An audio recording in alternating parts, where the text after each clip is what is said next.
a dog who's been thirsty and dying of starvation. This is how Islam treats people around you. We are told not to corrupt the land and the sea, but people are doing it left, right and center. We can't do this. We have to look after our environment. We have to look after our own self, look after our family, look after the people, look after the environment, look after this world that we're living in, because we are placed in this world to be Khalifa, a vicegerent, to be in the charge of affairs, to look after it. Look after it.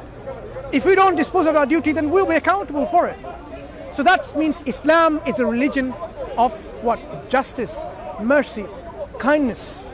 Yep. So regardless of what people think that Islam and Islamism and fundamentalism is, because they misunderstand certain aspects of the Sharia, certain aspects of Islamic law.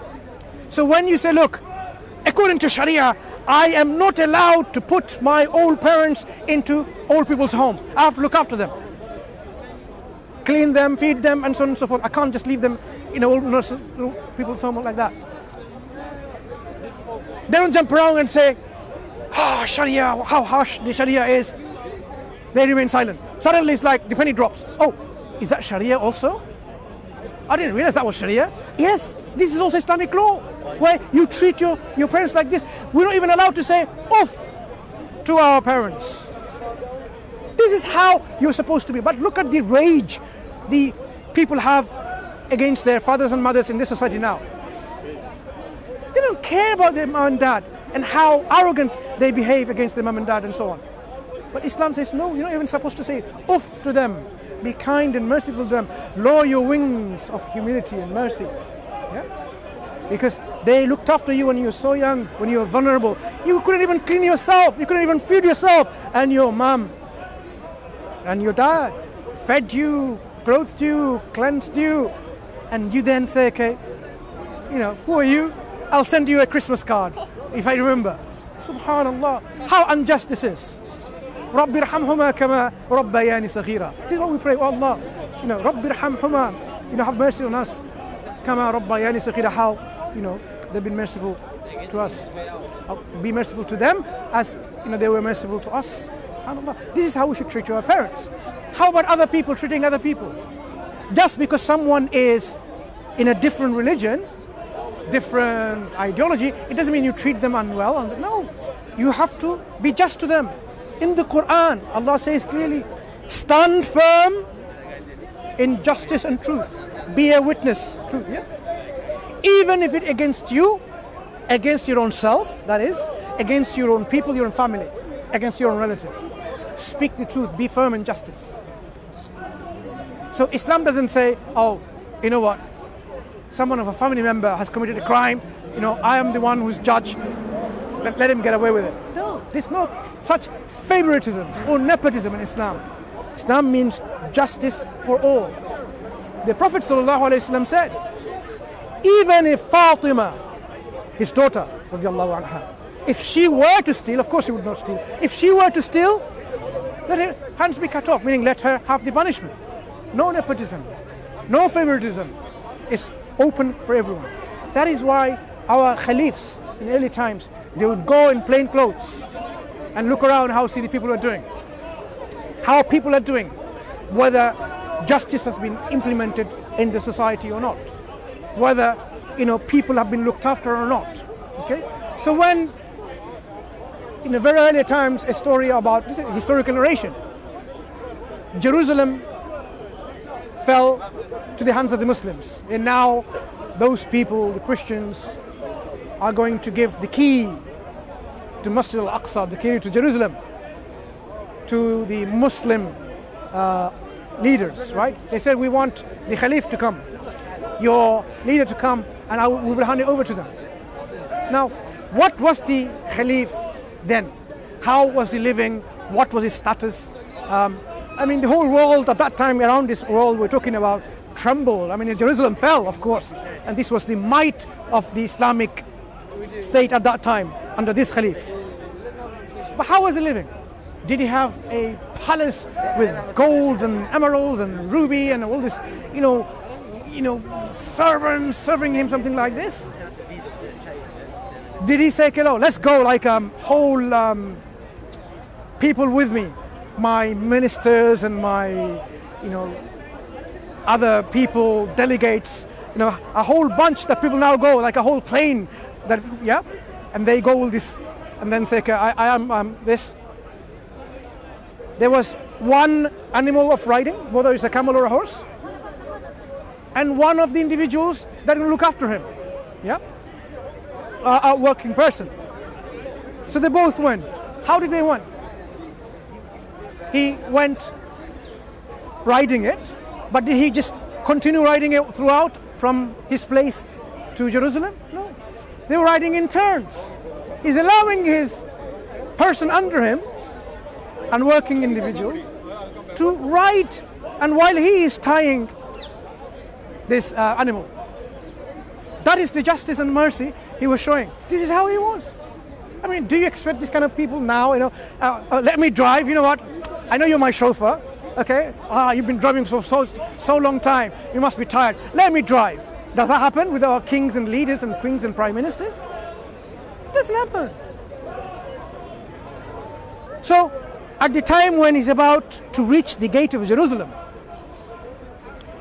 it was the time to get on the animal for the Caliph. Now, did the Caliph say, no, sorry, it was a turn for the working person, right? Did the Caliph say, no, you stand on the ground, pull the animal, and I get on because they need to know I am in charge? He didn't so. He let his worker to go and ride, and when he came to the city, they thought it was him. But when this man pointed out, no, your Khalif, our leader, is the one who's standing and pulling the animal, that's him.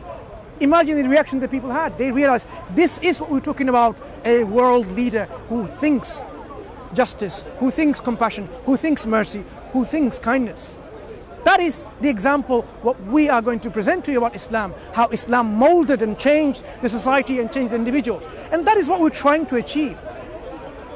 That is what we're trying to achieve as Muslims, to be like the first few generations of Muslims, the best of generations, as the Prophet ﷺ said. Okay? People don't like the idea, because if we become like this, they will have difficulty with their interests. Okay? Because if Muslims are becoming like this, totally truthful, totally honest, and so on, it's not gonna help them with their interest in their workplaces and so on and so on.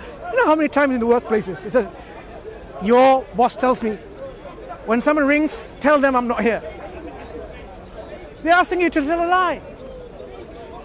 SubhanAllah. So no wonder Islam, when this was implemented, people saw this Islam and they said, we want to be like you. What made you like this? When people, merchants, Muslim merchants, they went and traveled to Indonesia and Malaysia, there wasn't armies that went there. They were doing their merchandise. They were doing their buying and selling. And they were living there. People saw them and they said, how can you be like this? Upright person, just person, kind person. We want a noble person. We want to be like you. It's because Islam has taught us like this to be. And we love Islam. We want to be like this. And this is our identity as Muslims. And that's why the whole countries like this became Muslim. This is what we want. People should see Islam from our own actions. Own actions. That when they see us, they know that this is what Islam, this is what we are talking about. Unfortunately, they don't see. That's the problem. So we are inviting people to see the teaching of Islam. See the teaching of Islam when it comes to teaching of God, Allah, about these messengers, about the life hereafter, about paradise and about hellfire. And if that makes sense to you, accept it. Okay? Because the successful one is the one who has saved himself from the hellfire. That is how we should measure success. Man zuhziha anin nar. The one who's saved himself even by a little from the hellfire. Faqad faz. He has been successful. This is what should be measured for success, not how the society progresses and creates atom bombs and hydrogen bombs and nuclear bombs and destroys everything. That's not progress. Progressing and success should be how you're living your life in this life, so that in the hereafter you are successful in going to heaven and paradise and saving yourself in hellfire.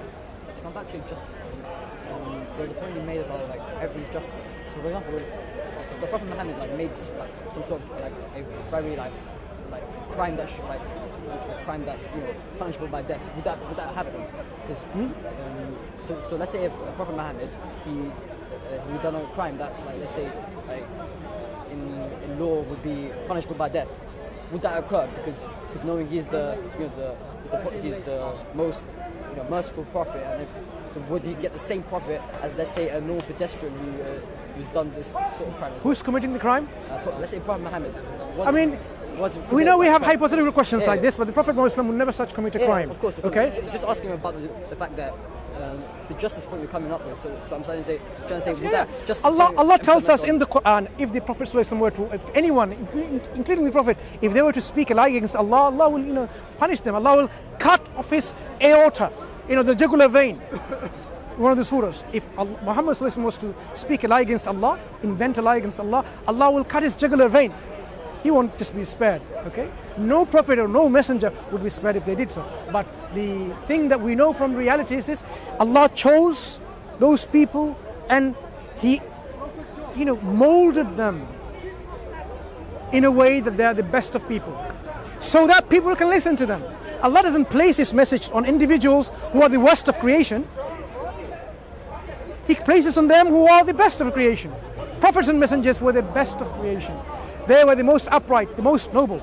Okay, they didn't commit these kind of things. You were saying hypothetically. It's impossible, because this is how God made them and taught them such manners and ways of living and conduct. This is the mercy and justice of Allah.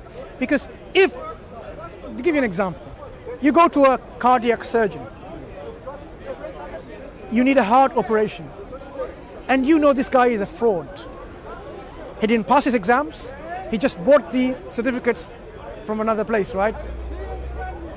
And he doesn't even know how to operate. You know that. He's a fraudster. He's making money out of these things. Would you trust him for your life, your heart operation? Would you let him operate on you? Of course you won't. Because you would not trust someone who doesn't know what he's doing. If God is going to place His message on prophets who are lying individuals, who lie, who cheat, and who do all these evil things, who are going to follow them? No one. That is why one of the things we say about the Judeo-Christian scripture, they have lied against our prophets and messengers mentioned in those scriptures. They lied against our prophets and messengers. Those heinous lies they're attributed to Prophet Lot or to Noah or to Moses and so on and so forth is unforgivable. They made such that their daughters of the Prophet were made to sleep with the prophets. Astaghfirullah al-Azim. Because of their theology. They want to make the theology where every human being is weak and fallible and sinful, so you can eventually have someone who is totally free from all of that, and he's going to take your all sins away, and so on and so forth, right? It's a very complicated issue. This is how the theology is built. We say no. Prophets and messengers are the best that Allah chooses from His creation so that people can follow. And it makes sense. Otherwise, who's going to follow them? No one. Okay? Does that answer your questions? Yeah? Okay. Jazakallah khairan. Okay. Nice talking to you, brother. Okay. May Allah, increase your knowledge, increase your iman, make you stronger and more knowledgeable than every one of us here, and carry on the duty of conveying the message as best as you can, so that people benefit, inshallah ta'ala. Okay? Assalamu alaikum.